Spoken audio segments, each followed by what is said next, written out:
Comment améliorer ton langage pour avoir un langage un petit peu plus soutenu? D'abord, évite les gros tics de langage comme par exemple genre, bah. Moi, c'est vraiment quelque chose pour lequel j'ai énormément de mal, genre à m'en défaire.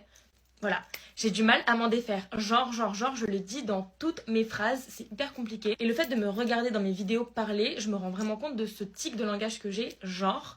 Et vraiment, essaye de te filmer des fois en parlant, ou de dire aux gens avec qui tu parles, de te faire la réflexion dès que tu dis un tic de langage. Enfin, tous ces petits tics de langage qui gâchent une phrase. Et le pire, c'est que ces tics de langage, ils allongent ta phrase, ils la rallongent pour absolument aucune raison. Et ça, dans certaines sociétés, ou même dans le monde du travail, les gens, ils peuvent vraiment te percevoir comme quelqu'un qui n'est pas sûr de ses propos, ou qui les prend un peu de haut, parce que le terme bah, on dirait un peu que la personne à qui tu parles, elle est débile. Quand tu dis bah oui, bah nanana, c'est pas forcément logique pour tout le monde ce que tu es en train de raconter, donc c'est vraiment des mots, des tics de langage à supprimer de tes phrases. Ensuite, les si n'aiment pas les ré. Ça, je vous jure que je reprends, mais tout le monde, quand j'entends quelqu'un faire cette faute, si j'aurais su, si j'aurais mangé, si j'aurais fait plus vite, non.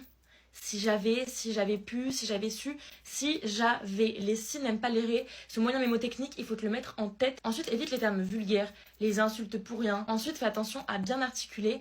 Et pour ça, prends ton temps. Quand tu parles aux gens, ne parle pas trop vite parce que les personnes ne vont pas s'échapper. Elles ne vont pas partir de la conversation comme ça, fissa fissa. Et si ils veulent pas t'écouter, si les personnes ne te donnent pas l'attention que tu mérites quand tu parles, tant pis pour eux. Il faut vraiment pas que tu te précipites quand tu parles parce que c'est là qu'on comprendra pas ce que tu dis, on comprendra pas parce que t'articules pas. Et c'est là aussi où ça crée des bégaiements, genre tu butes sur des mots et tout. Et je vous jure que moi, c'est depuis que je fais des vidéos aussi que je me rends compte que j'ai un gros problème au niveau de l'articulation. Moi, les trucs de les chaussettes de l'archiduchesse sont-elles sèches, je me perds. Vraiment, je me perds. Et c'est pour ça qu'il existe des petits livres comme ça, hyper pratiques. J'en avais un quand j'étais petite, justement, ma mère, elle en avait un à la maison.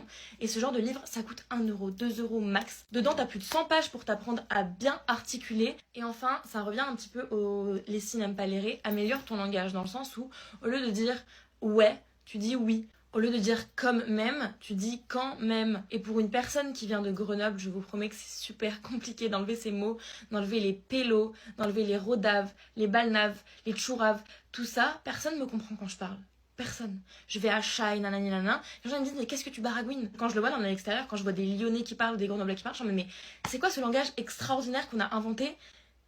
D'où ça sort? Mais vraiment, fais attention à tous ces petits mots, ces petits tics de langage. Pose-toi quand tu parles, explique les choses calmement. Et je te promets que déjà, en appliquant tout ça, tu vas vraiment voir une grosse amélioration.